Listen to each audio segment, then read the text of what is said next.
하나님의 평강이 임하십니까? 요한복음 14장 27절. 평안을 너희에게 끼치노니 곧 나의 평안을 너희에게 주노라. 너희는 마음에 근심하지도 말고 두려워하지도 말라. 개인적으로 어려움이 생기면 하나님을 비난하려는 위험에 처하게 됩니다. 그러나 언제나 잘못은 우리에게 있는 것이고 하나님께는 없습니다. 하나님을 비난하려는 마음은 우리 안에 우리가 붙들고 놓지 않는 죄성이 어딘가에 있기 때문입니다. 그것을 놓는 순간 그 즉시 모든 것이 대낮처럼 밝아집니다. 우리가 두 가지 목적, 곧 자신과 하나님을 동시에 섬기려 하면 언제나 곤경에 빠집니다. 오직 하나님만 온전히 의지하는 자세를 가져야 합니다. 이러한 자세를 취하면 거룩한 삶을 사는 것이 전혀 어렵지 않게 됩니다. 그러나 성령의 권위를 따르지 않고 자신의 목적을 이루고자 하면 어려움이 찾아옵니다. 우리가 하나님께 순종할 때마다 하나님께서 도장을 찍어주시는데 그 이는 바로 이 세상이 줄 수 없는 예수 그리스도의 평강, 그분의 측량할 수 없는 평강입니다. 따라서 평강이 임하지 않는다면 잠잠히 기다리든지 아니면 왜 평강이 임하지 않는지 그 이유를 찾아내야 합니다. 만일 우리가 충동적으로 행동하거나 영웅심에서 행동하게 되면 예수 그리스도의 평강은 임하지 않습니다. 이는 당신에게 하나님을 향한 진심과 확신이 없다는 것을 증거합니다. 진실한 영은 우리의 결심으로 생기는 것이 아니라 성령의 역사로 나오는 것입니다. 결정을 해야 할 때마다 진심에서 나오는 반응을 보일 수 있습니다. 순종을 멈출 때마다 우리 마음속에는 의심이 생깁니다. 하나님께 순종하면 절대로 하나님과 나 사이에 문제가 발생할 수 없습니다. 문제가 발생하는 이유는 우리의 영혼을 깨우고 하나님의 계시에 놀라게 하기 위함입니다.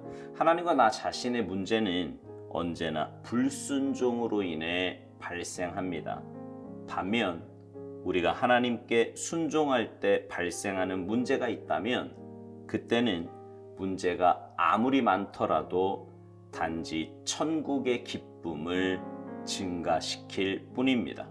그 이유는 하나님께서 아신다는 것을 우리가 알며 하나님께서 이 문제를 어떻게 풀어가실지 바라보며 기대할 수 있기 때문입니다.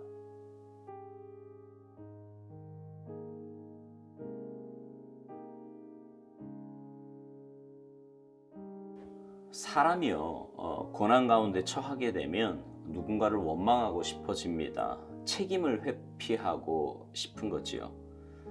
그러나 제가 자주 드리는 말씀처럼 고난은 막말 허가증이 아닙니다. 고난 가운데 있다고 해서 막말을 해도 된다는 허락을 받은 것이 결코 아니라는 말이에요. 근데 많은 사람들이 그래도 된다고 생각을 합니다. 실제로 또 그렇게 살아가지요. 아니, 그런 상황이 되면 자신도 모르게 감정에 휘둘려서 감정의 지배를 받아 입으로 그 감정을 쏟아내는 거예요. 그러나 여러분 한번 생각해 봅시다. 과연 내가 처한 그 고난의 형편이 정말 하나님 때문일까요? 아니면 내 주위에 있는 그 누구 때문에 그런 상황에 처하게 된 것입니까? 아닙니다. 사실은 내가 원인이에요. 내가. 많은 경우 나의 잘못과 범죄로 인해 고난과 어려움에 처하게 됩니다. 그러니 누구를 탓할 이유도 원망할 이유도 없는 거지요. 오스왈드 목사님은 개인적으로 어려움이 생기면 하나님을 비난하려는 위험에 처하게 된다고 말합니다. 그러나 언제나 잘못은 우리에게 있는 것이고 하나님께는 없다. 없다고 말합니다.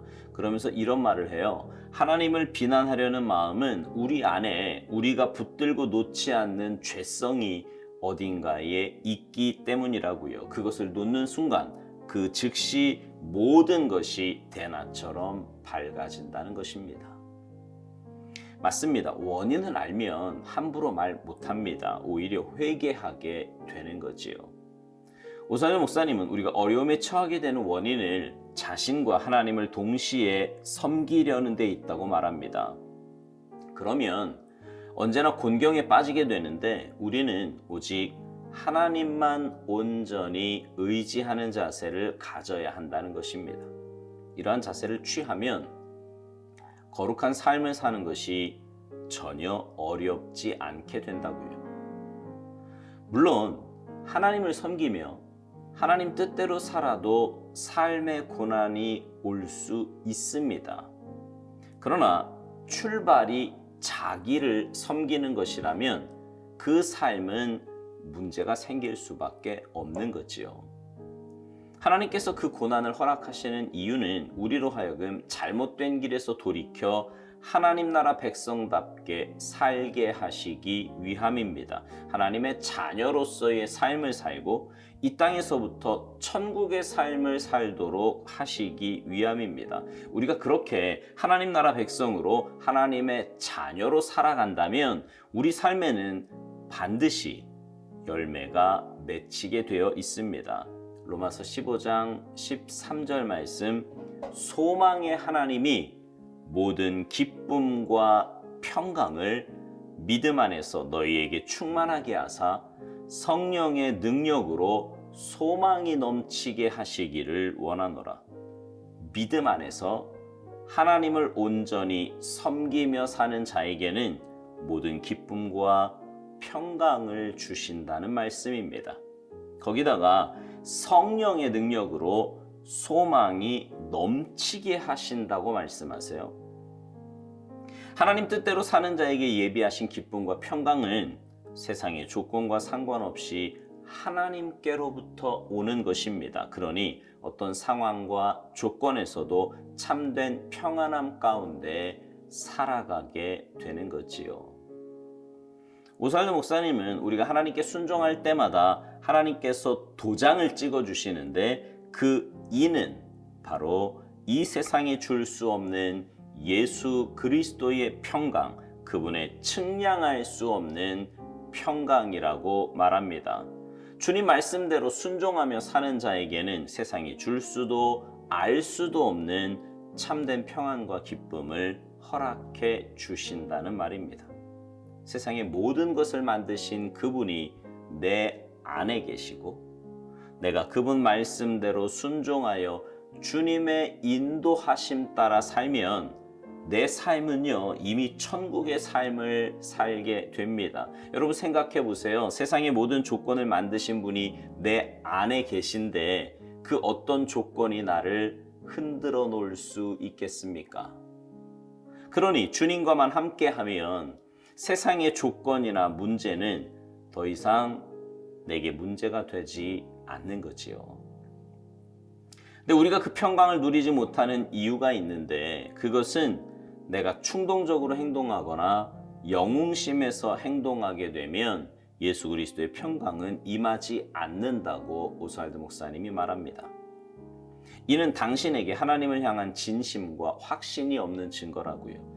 충동적인 행동이나 영웅심에서 비롯된 행동은 하나님 앞에서의 삶이 아니라 내가 중심이 된 삶이에요. 그런 삶에 하나님께로부터 오는 참된 평안함은 있을 수가 없는 거지요. 오스왈드 목사님이 이렇게 말합니다. 순종을 멈출 때마다 우리 마음속에는 의심이 생기고 하나님께 순종하면 절대로 하나님과 나 사이에 문제가 발생할 수 없다고요. 그러면서 하나님과 나 자신의 문제는 언제나 불순종으로 인해 발생하고 반면 우리가 하나님께 순종할 때 발생하는 문제가 있다면 그때는 문제가 아무리 많더라도 단지 천국의 기쁨을 증가시킬 뿐이라는 겁니다. 사랑하는 성도 여러분, 오늘 묵상 제목으로 여러분에게 질문하고자 합니다. 하나님의 평강이 여러분의 삶에 임하십니까? 만약 그렇지 않다면 내 삶에 무엇이 문제인지 점검해 보시기 바랍니다. 오사정 목사님 말대로 내 안에 뭔가 붙잡고 있는 죄성이 뭔지를 한번 점검해 보세요. 그리고 하나님과의 관계를 점검하고 하나님 말씀에 순종하여 하나님께로부터 오는 참된 평안과 기쁨 가운데 사시기를 바랍니다. 그래서 이 땅에서부터 작은 천국을 맛보고 누리며 살아가는 아름답고 복된 삶이 되시기를 주님의 이름으로 축복합니다. 아멘.